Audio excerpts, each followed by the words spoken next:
আসসালামু আলাইকুম, স্বাগত জানাচ্ছি আরটিভি সকালের সংবাদে। আপনাদের সঙ্গে রয়েছে আমি মারফি রহমান।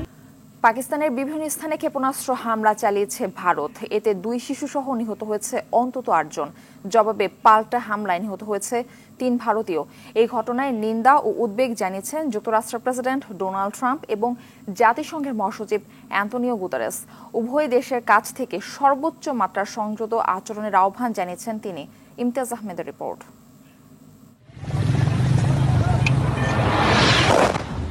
মঙ্গলবার মধ্যরাতে পাকিস্তানের একাধিক স্থানে মিসাইল ছোড়ে ভারত। গভীর রাতে ভারতের আকাশসীমা থেকে পাকিস্তানের ভাওয়ালপুর, কোটলি, মুজাফফরাবাদে ছোড়া ক্ষেপণাস্ত্রে বিস্ফোরণের ঘটনা ঘটে। পাকিস্তানের সামরিক বাহিনীর জনসংযোগ বিভাগ আইএসপিআর-এর তরফে রাতের আধারের হামলাকে কাপুরুষোচিত ও উস্কানিমূলক বলে উল্লেখ করা হয়েছে। রাতের আধারে পাকিস্তানে ভারতের এ হামলা ছিল কাপুরুষোচিত। আমরা সম্পূর্ণ প্রস্তুত।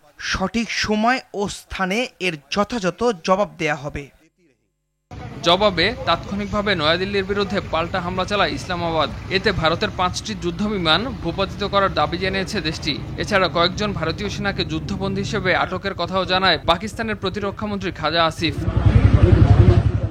ভারতকে বিশ্বাসঘাতক আখ্যা দিয়ে পাকিস্তানের প্রধানমন্ত্রী শেহবাজ শরীফ জানান, পাকিস্তানে চালানো এই ঘৃণ্য আগ্রাসনমূলক পদক্ষেপের কারণে ভারতকে কোনো ধরনের ছাড় দেওয়া হবে না। এদিকে পাকিস্তানের ভূখণ্ডে মধ্যরাতে ভারতের এমন সশস্ত্র হামলাকে লজ্জাজনক আখ্যা দিয়েছেন মার্কিন প্রেসিডেন্ট ডোনাল্ড ট্রাম্প। এটা লজ্জাজনক। আমরা এইমাত্র এই ঘটনা সম্পর্কে শুনেছি। উভয় পক্ষই বহু বছর ধরে লড়াই করে আসছে, তবে আমার আশা এটি খুব দ্রুত শেষ হবে। পাকিস্তানে ভারতের ক্ষেপণাস্ত্র হামলার পর এক বিবৃতিতে জাতিসংঘ মহাসচিবের মুখপাত্র স্টিফেন ডুজারিক জানান, নিয়ন্ত্রণ রেখা ও আন্তর্জাতিক সীমান্ত জুড়ে ভারতের সামরিক অভিযানে মহাসচিব গভীরভাবে উদ্বিগ্ন। উভয় দেশকে সর্বোচ্চ সামরিক সংযম দেখানোর আহ্বান জানিয়েছেন মহাসচিব Antonio Guterres. Imtiaz Ahmed, RTV. চলে যাচ্ছি পরবর্তী সংবাদে। নরসিংদীর কলেজের শিক্ষার্থী হাবিবুল্লাহর স্বপ্ন ছিল ইতালি যাওয়ার। এজন্য দালালকে 11 লাখ টাকাও দিয়েছেন, কিন্তু দালাল তাকে প্রতারণার মাধ্যমে রাশিয়ার যুদ্ধদাসে পরিণত করে। অবশেষে ইউক্রেন রাশিয়ার যুদ্ধে প্রাণটাই হারাতে হলো তাকে। আদরের সন্তানের মৃত্যুর খবরে হাবিবুল্লাহর বাবা মা পাগল প্রায়।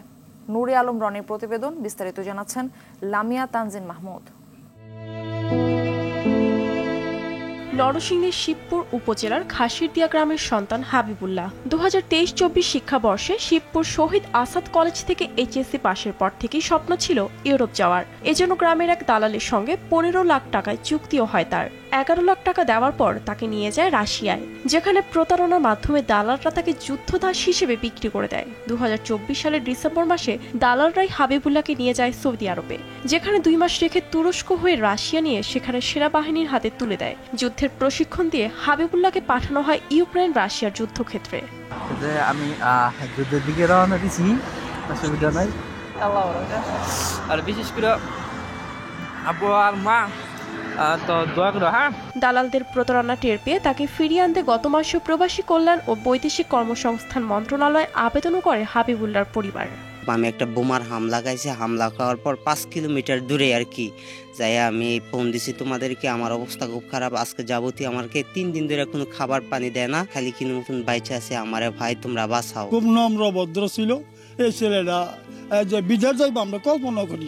এই দালাল চক্র যারাই আছে তারা যাতে অদূর ভবিষ্যতে এরকম কাজ যাতে কোনো মায়ের সাথে কোনো বাবার সাথে না করে, এটা বাংলাদেশ সরকারের কাছে আমার একটা আবেদন। এর মধ্যে সহযোদ্ধাদের কাছ থেকে পরিবারের কাছে খবর আসে হাবিবুল্লাহ আর বেঁচে নেই। আমারে বলছে যে এমনি এমনি ঘুরাইয়া ইটালি নিব, এই কথা কইয়া তারকে সৌদি নিছে, সৌদিতে আরেক রাষ্ট্র দিছে, আরেক রাষ্ট্রতে পরে আর রাশিয়া নিছে, রাশিয়া নিয়া যুদ্ধের মধ্যে নিয়া ডুয়াই দিছে। যদি জীবিত থাকে তো জীবিত চাই, আর যদি জীবিত না থাকে তো আমার লাশটা হইলো চাই। তাদের প্রতি দয়া করে আমার ছেলেটা যেন আমার বুকে এনে দেয়, তার কাছে আমার তার অনুরোধ। দালালের মাধ্যমে বিদেশে পাড়ি দিয়ে নিজেকে মৃত্যুর মুখে ঠেলে না দেওয়ার আহ্বান জানিয়েছেন উপজেলা নির্বাহী কর্মকর্তা।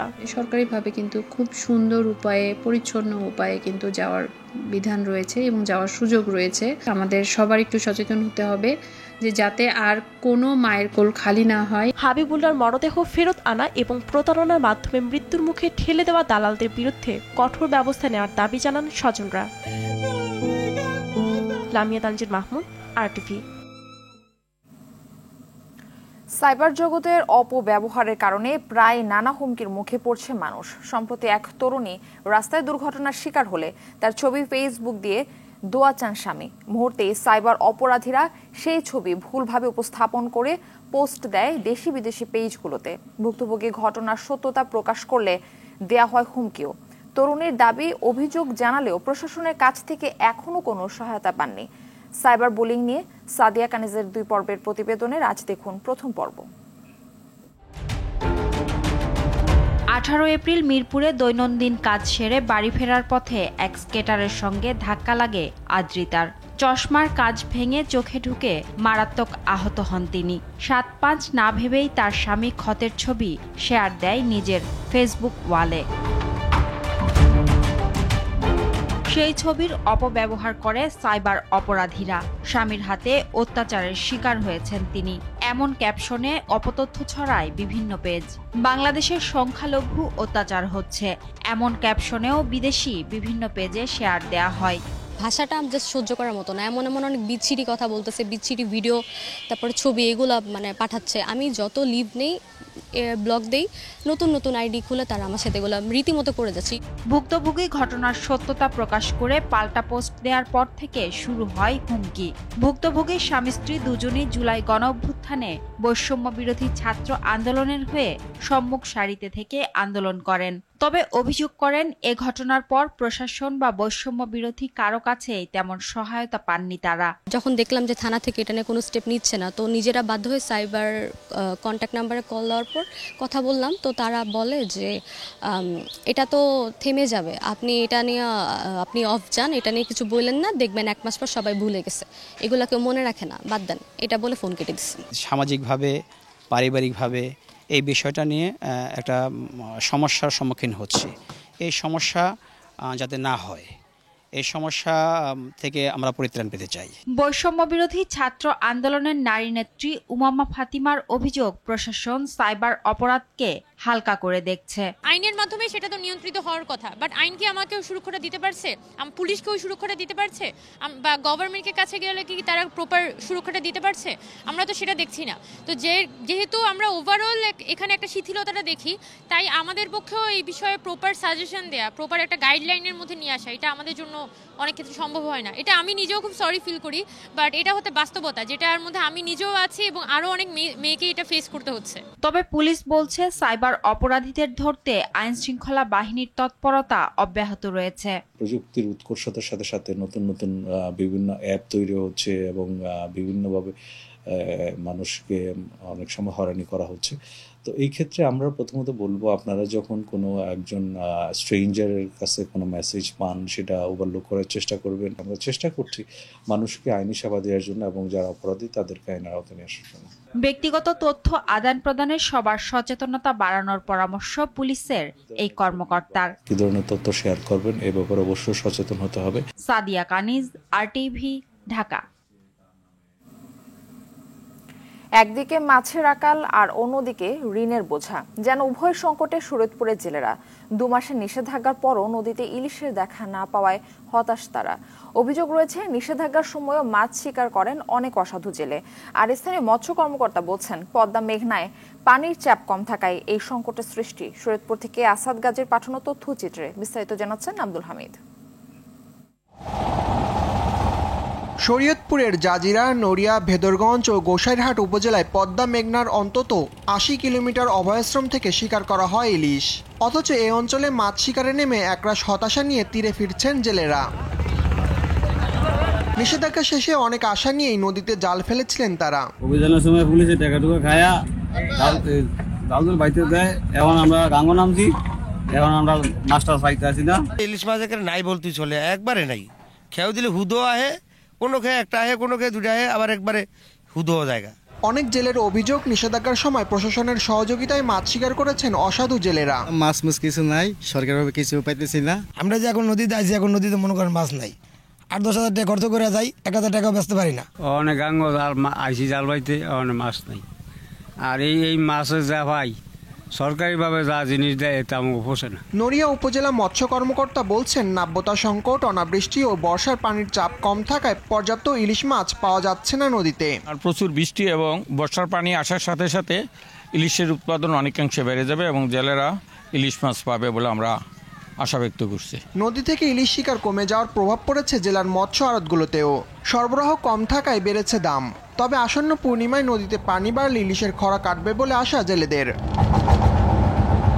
আব্দুল হামিদ, RTV। দর্শক, এই বিষয়ে আরো জানাতে চাঁদপুর থেকে সরাসরি যুক্ত হচ্ছেন সহকর্মী শরীফ চৌধুরী।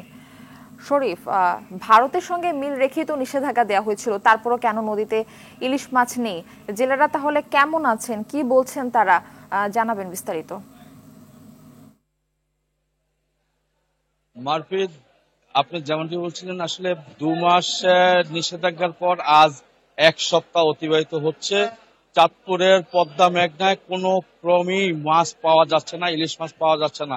এদিকে ভারতের সাথে যে কথাটি বলছেন, ভারতের সাথে যে অভিযানটি একসাথে দেওয়াতে চাঁদপুর উপকার হচ্ছে, আসলে সেই রকম উপকার তেমন একটা লক্ষণীয় কিছুই দেখা যাচ্ছে না। কারণ নদীতে মাছ নেই, এটি একটি প্রাকৃতিক মাছ, এটি একটি সবাই বলছে যে এটা উপরওয়ালা জানে যে এইরকম বিষয়টা। আসলে নদীতে যেমন মানে উত্তাল নেই, নদীতে বৃষ্টি নেই, বাদল নেই, এই জন্য মাছ নেই। তবে আশার বাণী হলো এটা যে চাঁদপুরের জেলেরা মানে অসহায় হতাশাগ্রস্ত থাকলেও গত 2 দিন অর্থাৎ গতকাল এবং আজকে ট্রাকে করে সমুদ্রে ধরা কিছু মাছ, অর্থাৎ আজকেও 3 ট্রাক মাছ এসেছে। অর্থাৎ এই চাঁদপুর মাছ ঘাটে আজকেও 300 মনের উপরে মাছ এসেছে। অর্থাৎ এখানে ব্যবসায়ীদের মধ্যে একটা 2 মাস বিরতির পরে, অর্থাৎ 1 সপ্তাহ বন্ধ থাকার পরে যে মাছ না পেয়ে যে হতাশাগ্রস্ত, সেটার ভিতরে কিছুটা প্রাণ চঞ্চলতা ফিরে এসেছে ব্যবসায়ীদের মধ্যে। তারা বেশ উৎফুল্ল, কারণ প্রায় 3 শতাধিক উপরে, 300 মনের উপরেও মাছ এই চাঁদপুর ঘাটে এসেছে ট্রাকে করে, এবং এগুলো হাতিয়া থেকে এসেছে। আর এই মাছগুলা নিষেধাজ্ঞা চলাকালীন সাগর থেকে ধরা, অর্থাৎ সাগরের নিষেধাজ্ঞা চলছে, সেখানে আইন শৃঙ্খলাকে ফাঁকি দিয়ে তারা মাছ ধরে সেই মাছই বিভিন্ন ওখানে না বিক্রি করতে পেরে চাঁদপুরে পাঠিয়ে দিচ্ছে, হাতিয়া থেকে চাঁদপুরে পাঠিয়ে দিচ্ছে মৎস্য ব্যবসায়ীরা। সেই মাছগুলি আসছে এবং সেই মাছগুলি চলে যাচ্ছেন বিভিন্নভাবে প্যাকেজিং হয়ে উত্তরবঙ্গে বিভিন্ন স্থানে, অর্থাৎ রংপুর, দিনাজপুর, সিলেট সব বিভিন্ন স্থানে এই মাছগুলি চলে যাচ্ছে। আর চাঁদপুরের যে জেলেরা হতাশাগ্রস্ত হয়ে বসে আছেন, তাদের সেই কপালের ভাঁজটা এখনো সারেনি, কারণ তারা নদীতে গিয়ে সে 7-8 ঘন্টা 9 ঘন্টা পরিশ্রম করে কোনো রকমই মাছ পাচ্ছে না। অর্থাৎ চাঁদপুরের পদ্মা মেঘনায় কোনো ইলিশ নেই। আর যে মাছগুলি এসেছে হাতিয়া থেকে, সেগুলির ম্যাক্সিমামই 1 কেজির নিচে, অর্থাৎ 500 গ্রাম, 600 গ্রাম, 700 গ্রাম এই ধরনের মাছ। এবং এই মাছগুলি আসাতে কিছুটা ক্রেতাও এখানে এসেছে তারা মাছ কেনার জন্য। তো এই ছিল আমার কাছে সর্বশেষ ইলিশ নিয়ে। মারফি, ধন্যবাদ আপনাকে। মেহেরপুরে সড়ক দুর্ঘটনায় 3 জন নিহত হয়েছে। পুলিশ জানায়, গেল রাতে গাংনী হাসপাতাল থেকে রোগী নিয়ে কুষ্টিয়া যাওয়ার পথে শকুরকান্দি এলাকায় যাত্রীবাহী মাইক্রোবাস ও ট্রাকের সংঘর্ষ হয়। এতে ঘটনাস্থলে 3 জন নিহত হয়। নিহতরা হলেন মাইক্রোবাসের চালক গাংনীর জামাল উদ্দিন, শাহিন হোসেন ও তার ফুফু লালবুড়ি। এ সময় আহত 4 জনকে কুষ্টিয়া মেডিকেল কলেজ হাসপাতালে ভর্তি করা হয়েছে।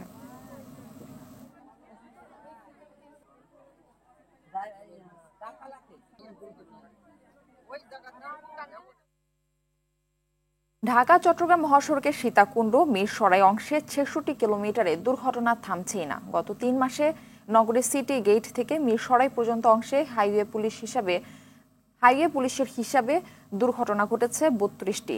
এতে নিহত হয়েছেন 35 জন, আহত হয়েছেন 54 জন। অথচ মহাসড়কের এই অংশে কোনো বাঁক নেই। এরপরও একের পর এক দুর্ঘটনা ঘটছে। এই মহাসড়কে চালকদের 70% বৈধ কাগজপত্র নেই বলে অভিযোগ রয়েছে। চট্টগ্রাম থেকে ইমু খানের ছবিতে স্টাফ রিপোর্টার সাইফুল মাহমুদের পাঠানো রিপোর্ট, জানাচ্ছেন নাদিরা সুলতানা। দুর্ঘটনার কারণে এখন অনেকটাই অনিরাপদ ঢাকা চট্টগ্রাম মহাসড়ক। 4 লেন হওয়ায় মুখোমুখি সংঘর্ষের কোনো দুর্ঘটনা নেই বললেই চলে, তবুও থামছে না দুর্ঘটনা। প্রতিদিন এই সড়কে মৃত্যুর মিছিলে যোগ হচ্ছে নতুন নতুন প্রাণ। এমন বেপরোয়া গতিতে গাড়ি চালায়, মানুষ রাস্তা পার হবে ওই সুযোগটা সচরাচর দেয় না। যারা গাড়ি চালায় তারা তো দেখে শুনে চালায় না। আমি যে গাড়িটা কাটতেছি, গাড়ি পিছনে থেকে রানিং গাড়ি আসতেছে কিনা, কিন্তু এদের কাছে এটা অভিজ্ঞতা নাই। যারা আইন শৃঙ্খলার মধ্যে আছে ওনাদেরকে যথাযথ পদক্ষেপ নিয়ে চালাতে হবে, এটা তাহলে দুর্ঘটনা কমাতে পারবে। গাড়ির বেপরোয়া গতি, ওভারটেকের প্রতিযোগিতা, যান্ত্রিক ত্রুটি, প্রশিক্ষণের অভাব, ট্রাফিক আইন না মানা সহ 10টি কারণ রয়েছে দুর্ঘটনার। প্রতিনিয়তই গাড়ি আমাদের সামনে যদি পড়ে, চোখে পড়লে আমরা আইনগত ব্যবস্থা নিচ্ছি, প্রসিকিউশন দিয়ে এই ব্যবস্থা নিচ্ছি। এদিকে মহাসড়কের চট্টগ্রাম অংশের সব জায়গায় দুর্ঘটনা হয়, তবে 25টি এলাকায় দুর্ঘটনার প্রবণতা বেশি। যানবাহন ব্যবস্থাপনায় আমাদের অদক্ষ ড্রাইভার আছে। গণসচেতনতার পাশাপাশি দক্ষ ড্রাইভার দিয়ে গাড়ি চালানো, এই জিনিসগুলো আমরা যদি অ্যাকশন করি, আশা করি আমাদের এই অ্যাক্সিডেন্ট কমে যাবে। চালক ও হেলপার থেকে শুরু করে দুর্ঘটনার জন্য পরিবহন সংশ্লিষ্ট প্রতিটি সংস্থাই দায়ী। গাড়ির মালিক গন্তব্যে পৌঁছতে নির্দিষ্ট সময় বেঁধে দেয় তাড়া থাকে চালকদের, আর দ্রুত গতির কারণে তখনই দুর্ঘটনা হয়। নাদিরা সুলতানা, RTV। দর্শক, এই বিষয়ে আরো জানাতে চট্টগ্রাম থেকে আমাদের সঙ্গে সরাসরি যুক্ত হচ্ছেন সহকর্মী সাইফুল মাহমুদ। সাইফুল মাহমুদ, ঢাকা চট্টগ্রাম মহাসড়কের এই অংশে এত দুর্ঘটনা আর এত মৃত্যুর কারণ কি আসলে, এবং হাইওয়ে পুলিশের পদক্ষেপ আছে কিনা এক্ষেত্রে জানাবেন। মহাসড়কে কোথাও না কোথাও আসলে দুর্ঘটনা হয়ে থাকে। এর থেকে আসলে রেহাই পাওয়া, আসলে কিভাবে রেহাই পেতে হবে সেটা কিন্তু কেউ বলতে পারছে না। তবে জানিয়ে রাখি, এই হাইওয়ে পুলিশের মতে গত 2 মাসে 32টি দুর্ঘটনায় 35 জন নিহত হয়েছেন এবং একই সাথে 54 জন কিন্তু আহত হয়েছেন। এবং সেই সাথে যুক্ত করতে চাই, গতকাল রাতও কিন্তু 2 জন কিন্তু দুর্ঘটনায় নিহত হয়েছেন বড় কুমিরা রয়্যাল গেট এলাকায় রাত 8টার দিকে। সেখানে কিন্তু আরও 2 জন দুর্ঘটনা নিহত হয়েছেন এবং সেই সাথে 4 স্কুল শিক্ষার্থী আহত হয়েছেন। তারা কিন্তু কোচিং শেষ করে বাড়ি যাওয়ার পথে তাদেরকে কিন্তু একটি গাড়ি ধাক্কা দিলে সেখানে কিন্তু ঘটনাস্থলে 2 জন নিহত এবং 4 জন আহত হয়। তার মানে বোঝা যাচ্ছে আসলে এই দুর্ঘটনা কিন্তু প্রতিনিয়ত বেড়ে চলছে, কোনোভাবেই কিন্তু আসলে এটা নিয়ন্ত্রণ করা যাচ্ছে না। আমরা হাইওয়ে পুলিশের সাথে কথা বললাম, তারা আমাদেরকে যেটা বললো, আসলে 10টি কারণেই কিন্তু আসলে সড়কে দুর্ঘটনা হয়ে থাকে। প্রথম কারণটি হচ্ছে আসলে অনিয়ন্ত্রিতভাবে গাড়ি চলাচল এবং প্রতিযোগিতা দিয়ে গাড়ি চলাচল করছে, ওভারটেক করতে গিয়ে হচ্ছে, এবং যেই জায়গাগুলিতে ইউটার্ন আছে সেই জায়গাগুলিতে কিন্তু ইউটার্ন করার সময় আসলে বিপরীত দিক থেকে গাড়ি আসে কিনা সেটাও কিন্তু তারা দেখতেছে না। এবং একই সাথে সড়কের 2 পাশে গাড়ি দাঁড় করিয়ে রাখা এবং বিভিন্ন সংযোগ সড়ক থেকে যখন গাড়ি উঠে তখন কিন্তু আসলে গাড়িগুলো আসলে দেখে না, যার কারণে দ্রুত গতির গাড়ি আসলে একটা গাড়ি আরেকটা গাড়িকে ধাক্কা দিচ্ছে, এবং এই ধরনের ঘটনাগুলির কারণেই কিন্তু আসলে প্রতিনিয়ত দুর্ঘটনা হয়ে থাকে। এবং ঢাকা চট্টগ্রাম মহাসড়কের 76 কিলোমিটার অংশের কিন্তু আসলে সব জায়গায় দুর্ঘটনা ঘটে না, 25টি জায়গায় কিন্তু এটা দুর্ঘটনা ঘটে। এবং যেই 25টি জায়গাতে আসলে এরকম প্রতিনিয়ত দুর্ঘটনা হয়ে থাকে সেই জায়গাগুলিতে কিন্তু হাইওয়ে পুলিশের পক্ষ থেকে আসলে কোনো ধরনের ব্যবস্থা নিতে আমরা কিন্তু দেখিনি। এরপর হাইওয়ে পুলিশ তারা দাবি করছেন তারা কিন্তু প্রতিনিয়ত সড়কে ডিউটি করছেন। তবে আমরা কথা বলেছিলাম সাধারণ পাবলিকের সাথে, তারা বলল আসলে যদি প্রশিক্ষণ দেওয়া যায় এবং নিয়ন্ত্রিত গাড়ি চলাচল করা যায় তাহলে কিন্তু আসলে দুর্ঘটনা অনেকাংশে রোধ করবে। তবে হাইওয়ে পুলিশ দাবি করছেন ঢাকা চট্টগ্রাম মহাসড়কে যেই প্রতি 24 ঘন্টায় 43 থেকে 45 হাজার গাড়ি চলাচল করে, সেই গাড়িগুলোর মধ্যে 70% গাড়ির বৈধ কাগজপত্র নেই। তবে হাইওয়ে পুলিশ এবং ড্রাইভারদের একটা অভিযোগ, সেটি হচ্ছে যে যাত্রীরা যারা রাস্তা পারাপার হয় তারা কিন্তু দেখে শুনে পারাপার হচ্ছে না। তারা একমুখ, যেহেতু এটা আসলে 4 লাইন, তারা একমুখী রাস্তায় পার হওয়ার সময় অন্যমুখী রাস্তা কিন্তু দেখে না। এই জন্য বিপরীত দিক থেকে হয়তো কোনো গাড়ি এসে তাদেরকে ধাক্কা দিলে সেখানে কিন্তু ঘটনাস্থলে কিন্তু বড় দুর্ঘটনা ঘটে থাকে। তবে সবার একটা প্রত্যাশা, দেখে শুনে রাস্তা পারাপার হবে এবং যারা গাড়ি চালাবে তারা কিন্তু আসলে দেখে শুনে গাড়ি চলাচল যদি করে তাহলে অনেকাংশে কিন্তু দুর্ঘটনা কমবে বলে তারা মনে করেন। মারফি, এই ছিল আমার কাছে সর্বশেষ তথ্য। ধন্যবাদ আপনাকে। গ্রামীণ ফোন হজ আপডেট। সরকারি বেসরকারি ব্যবস্থাপনায় এবার বাংলাদেশ থেকে 87,100 জন যেতে পারবেন হজ পালনে। এর মধ্যে ভিসা পেয়েছেন মোট 80,300 জন। 330 জন এবারের হজ ব্যবস্থাপনা নিয়ে সন্তুষ্ট সাধারণ হজ যাত্রীরা। কায়সরা হাতের রিপোর্ট। গেল মৌসুমগুলোর তুলনায় এবার অনেকটাই স্বস্তিতে হজ যাত্রা করতে পারছেন সাধারণ হজ যাত্রীরা। এরই মধ্যে 26,942 জন যাত্রী পৌঁছেছেন তাদের গন্তব্যে। গমনেচ্ছুদের কাছ থেকে এখনো শোনা যায়নি কোনো অভিযোগ। বিড়ম্বনা দেখি না, তবে অবকাঠামোগত কিছু কাজ বাকি আছে। ভালো পরিবেশ, আর আমার মোয়াল্লেমও আমাদেরকে স্যাক্রিফাইস করছে, সর্ববিষয়ে ইনশাল্লাহ সহযোগিতা করতেছে। লাভবাহিক অ্যাপ চালু সহ অন্যান্য সুবিধাধির মাঝে এবার থাকছে রোমিং সুবিধা। এক সিমেই পুরো হজ যাত্রা, কোনো ঝামেলা নয়, শুধু প্রিয়জনের সঙ্গে নিরবিচ্ছিন্ন যোগাযোগ। গ্রামীণফোন হজ রোমিং সেবায় এখন সব আরও সহজ ও সাশ্রয়ী। এই 67টি ফ্লাইটে মোট 26,942 জন হজযাত্রী ইতিমধ্যেই ঢাকা ত্যাগ করে সৌদি আরবে অনেকে পৌঁছে গেছেন এবং অনেকে সৌদি আরবের পথে রয়েছেন। এবছরে 3টি বিশেষ উদ্ভাবনী উদ্যোগ রয়েছে। এর মধ্যে একটি উদ্যোগ হচ্ছে লাভবাহিক নামের একটি মোবাইল অ্যাপস চালুকরণ, এবং এই মোবাইল অ্যাপসের মাধ্যমে হজযাত্রীদের বেশ কিছু গুরুত্বপূর্ণ সেবা প্রদান করা হচ্ছে, যেগুলো আমরা ইতিপূর্বে বলেছি। এর পাশাপাশি হজযাত্রীদের জন্য মোবাইল রোমিং সেবা প্রদান করা হচ্ছে। যথাযথ ব্যবস্থাপনায় এবারে নির্বিঘ্নে হজ পালন করতে পারবে সাধারণ হজযাত্রীরা, এমনটাই প্রত্যাশা সবার। Kayes Rahat, RTV, Dhaka. Roaming, Grameenphone roaming মানে বিদেশেও আমাদের একই নম্বরে পাবে। মোবাইল ব্যালেন্স দিয়ে রোমিং চালু করে হজ সফরে কানেক্টেড থাকুন গ্রামীণফোন নম্বরে। আইডিএলসি পরিবর্তনের পথে বাংলাদেশ। বাংলাদেশকে ম্যানুফ্যাকচারিং হাব হিসেবে গড়ে তুলতে চট্টগ্রাম ও আশপাশের টার্মিনালগুলোর সক্ষমতা বর্তমানের চেয়ে 6 গুণ বাড়ানোর সিদ্ধান্ত নিয়েছে সরকার। ফলে নতুন করে প্রচুর কর্মসংস্থান তৈরির পাশাপাশি এই রিজিয়নে তৈরি পণ্য শুধু বাংলাদেশ ও আশপাশের দেশে নয়, বিদেশে রপ্তানি করা সহজ হবে।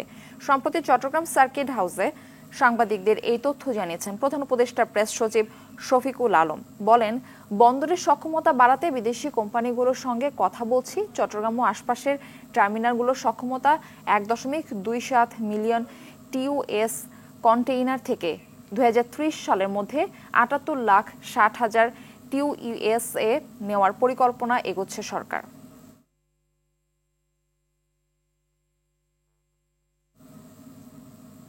আন্তর্জাতিক প্রসঙ্গ। কানাডা কখনোই বিক্রির জন্য নয়, এ মন্তব্য করেছেন কানাডার প্রধানমন্ত্রী মার্ক কার্নি। স্থানীয় সময় মঙ্গলবার নতুন করে কানাডার প্রধানমন্ত্রী মার্ক কার্নির সঙ্গে বৈঠকের সময় মার্কিন প্রেসিডেন্ট ডোনাল্ড ট্রাম্প কানাডাকে যুক্তরাষ্ট্রের 51তম অঙ্গরাজ্য হওয়ার সুবিধাগুলো কার্নির সামনে তুলে ধরলে তিনি এই কথা বলেন। তবে অংশীদারিত্বের মধ্যে সুযোগ সুবিধা আছে এবং কানাডা ও যুক্তরাষ্ট্র একসঙ্গে সে সম্পর্ক গড়ে তুলতে পারে বলে জানান মার্ক কার্নি। ট্রাম্প বিরোধী বার্তা দিয়ে কানাডার নির্বাচনে মার্ক কার্নির জয়ের পর এটি যুক্তরাষ্ট্রের প্রেসিডেন্টের সঙ্গে তার প্রথম বৈঠক। সকালের সংবাদ এ পর্যন্তই। মধ্যাহ্নের সংবাদ দুপুর 12টায় দেখার আমন্ত্রণ রইল। ধন্যবাদ সবাইকে।